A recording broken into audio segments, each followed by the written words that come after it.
Welcome to steno dictation. Dictation 5 second बाद शुरू होगा। स्टार्ट। प्रधानमंत्री मोदी ने पेपर लीक से जुड़े मामलों के आरोपितों को सजा दिलाने के लिए फास्ट ट्रैक कोर्ट गठित किए जाने की जो घोषणा की वह उन्हें बहुत पहले कर देनी चाहिए थी।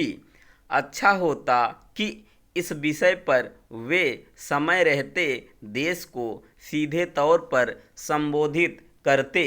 इससे लोगों और खासकर छात्रों के इस भरोसे को बल मिलता कि सरकार इस मामले के दोषियों को शीघ्र सजा दिलाने के प्रति सचमुच प्रतिबद्ध है।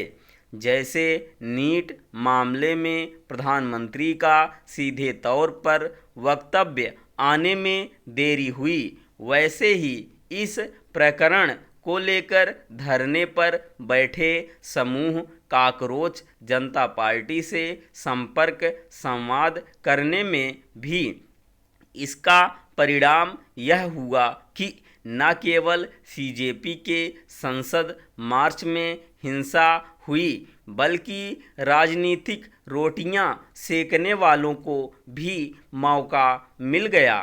इसके पहले मौका उन्हें भी मिला जो बीजेपी के संसद मार्च में शामिल होकर अराजकता फैलाने का इरादा रखते थे। वे अपने इरादे में इसलिए सफल रहे क्योंकि पुलिस न तो भीड़ का अनुमान लगा सकी और न ही उसकी उग्रता का। पुलिस के पास शायद अचानक उमड़ी और संसद भवन जाने को उतावली भीड़ से निपटने की कोई ठोस रणनीति या तैयारी नहीं थी। इसके अभाव में ही उसे सख्ती का सहारा लेना पड़ा जो स्वाभाविक रूप से एक मुद्दा बन गई है। विपक्ष इस मुद्दे को भुनाने का कोई मौका नहीं छोड़ना चाहता और इसीलिए उसने यह मांग रख दी है कि संसद तब चलेगी जब पुलिस की सख्ती पर प्रधानमंत्री माफ़ी मांगने के साथ शिक्षा मंत्री धर्मेंद्र प्रधान से त्यागपत्र लेंगे। विपक्षी दलों जैसा रवैया बीजेपी ने भी अपना लिया है। वह अपनी शर्तों के साथ साथ अपने बताए ठिकाने पर सरकार से बात करने पर अड़ गई है।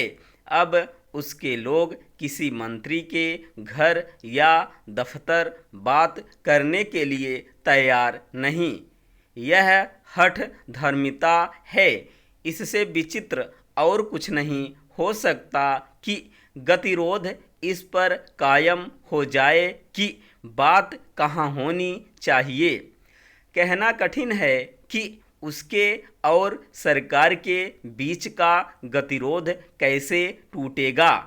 लगता है जैसे विपक्ष की दिलचस्पी संसद चलने देने में नहीं, वैसे ही बीजेपी की भी पहली प्राथमिकता परीक्षा व्यवस्था में सुधार की नहीं दिखती।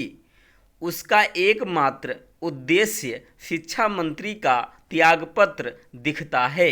इस हिसाब से तो उन सभी राज्यों के शिक्षा मंत्रियों के त्यागपत्र मांगे जाने चाहिए जहां पिछले कुछ वर्षों में पेपर लीक हुए हैं। छात्र हित के नाम पर की जा रही इस राजनीति के बीच सरकार को यह सचमुच सुनिश्चित करना चाहिए कि पेपर लीक के दोषियों को सच में समय पर कठोर दंड मिले। इसके लिए सीबीआई को भी तत्परता दिखानी होगी। यह शुभ संकेत नहीं कि 2024 के नीट पेपर लीक मामले के मुख्य आरोपित के खिलाफ सीबीआई को कोई प्रमाण नहीं मिले।